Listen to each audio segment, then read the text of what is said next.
আসসালামু আলাইকুম বন্ধুরা, চলে এলাম আর একটি রেসিপি নিয়ে। আজকে আপনাদের সাথে শেয়ার করব চালতার আচার।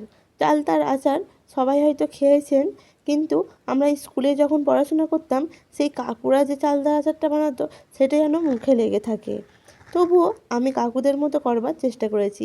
এই আচারটাও খেতে দুর্দান্ত হয়েছিল। চলুন রেসিপিটা আপনাদের সাথে শেয়ার করে নিই। চালতাটা আমি প্রথমে কেটে নিয়েছি, কাটার ক্লিপটা আর নেওয়া হয়নি।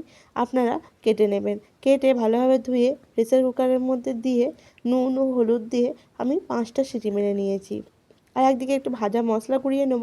তার জন্য নিয়েছি মৌরি, ধনিয়া ও গোটা জিরে, শুকনো লঙ্কা দিয়ে ভালোভাবে রোস্ট করে আমি ঠান্ডা হতে রেখে দিয়েছি। আর ওই হাঁড়ির মধ্যেই দিয়ে দিয়েছি পরিমাণ মতো সরিষার তেল, 5 ফোড়ন, শুকনো লঙ্কা ও তেজপাতা। তারপরে ফোড়নটা ভালোভাবে ভাজা হয়ে এলে তাতে সিদ্ধ করে রাখা চালতাগুলো দিয়ে দিয়েছি। একটু নাড়াচাড়া করে হাতার সাহায্যে একটু ভেঙে ভেঙে দেবো, যাতে চালতার ভেতরে চিনিটা আর যে ভাজা মশলাটা করবো সেটা যেন ভালোভাবে ঢোকে। আর চালতা হলো এমন একটি ফল যেটা হলো ঔষধি গুণে ভরপুর। লিভার ও হার্টের জন্য অনেক উপকারী একটি ফল। ক্যালসিয়াম ও শর্করা আছে প্রচুর পরিমাণে।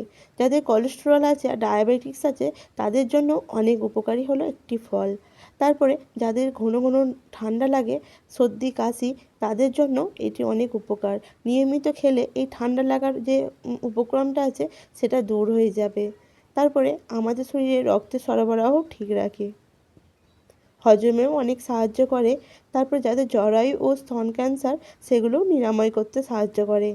কিডনির জন্যও অনেক উপকারী একটি ফল। তাই চালতাটা নিয়মিত খাওয়ার চেষ্টা করবেন, সিজনে অন্তত খাবেন।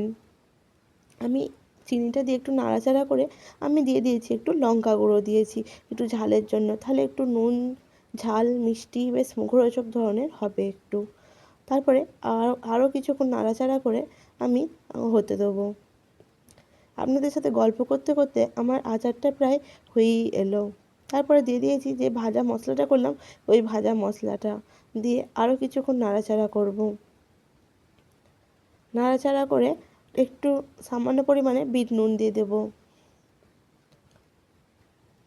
বিট নুন দিয়েও নাড়াচাড়া করব। তাহলেই আমাদের হয়ে যাবে চালতার আচার। আমি ঠান্ডা করতে দিয়ে দেবো। ঠান্ডা হয়ে গেলে একটি পাত্রে পরিবেশন করে নেব। আপনারা কাঁচের বয়ামের মধ্যে ভরে রাখবেন। যদি কাঁচের বয়াম না থাকে প্লাস্টিকের জারের মধ্যে ভরে ফ্রিজে সংরক্ষণ করতে পারেন। দেখুন কত লোভনীয় হয়েছে চালতার আচারটা, খুব সুন্দর হয়েছিল খেতে আর দারুণ মুখরোচক হয়েছিল।